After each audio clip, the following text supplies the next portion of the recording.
Every day you head to work could be the day you're involved in an incident. It could be the day your life changes forever. It could even be the last day of your life. Of course, most of us don't think about that.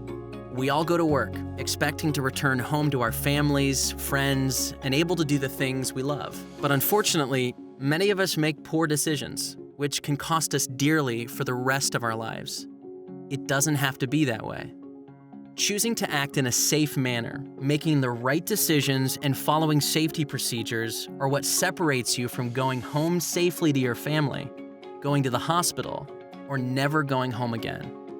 Why do we risk being killed or severely injured by an incident at work? Over 50% of all workplace incidents occur because we make bad decisions. We choose to not comply with safety expectations, often by rushing or a lack of planning. We're also guilty of relying to a large extent on luck. Leading construction companies worldwide have excellent safety management systems in place that are designed to help workers complete high-risk tasks successfully. They offer extensive training and the right tools to effectively plan and execute the work safely. They also expect all workers to refuse to perform any task they believe is unsafe or that they don't have the skills to perform. But despite these efforts, there are no guarantees. That is because actually implementing controls and using the right tools and procedures is a choice that everyone needs to make every time. Unfortunately, when a workplace incident does occur, it always starts with an unsafe act. And that unsafe act can lead to a near-miss incident, a minor injury, a major injury, or even a fatality. I want to tell you about an incident that had a big impact on my life. Near my hometown, Mike, a seasoned construction laborer, was tasked with rigging a piece of pipe for welding. It's a busy morning, and the crew is on a tight deadline. The site foreman, Bob, steps away to take an important phone call. He asks Mike to continue rigging while he's gone. Mike locates the nearest sling.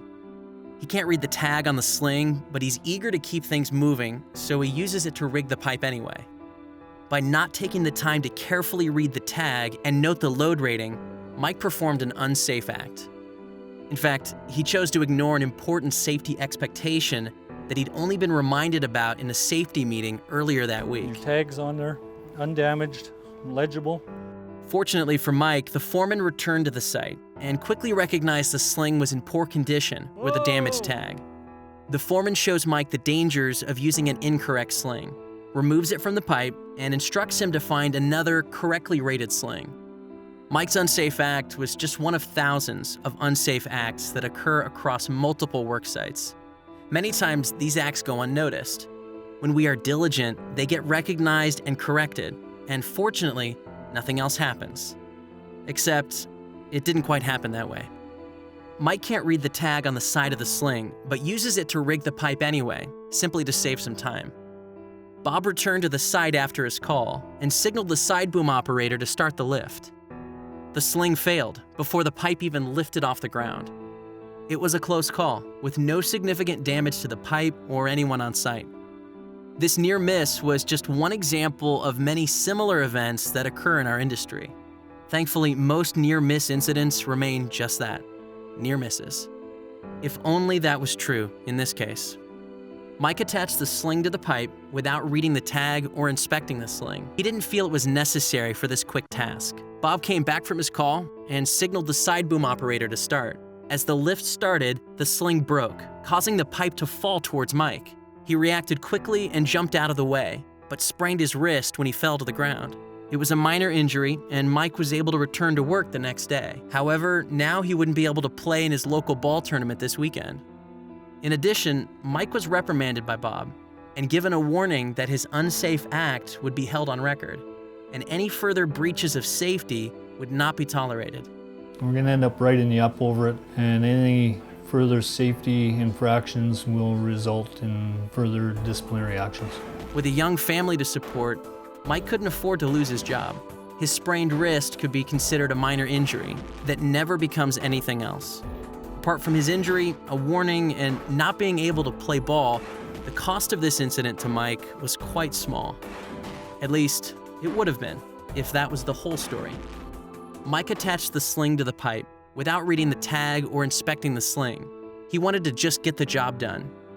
Bob returned to the site after his call and signaled the side boom operator to start the lift. But this time, as Mike is setting some skids into position, the sling broke. Mike's hand was crushed between two pieces of wood.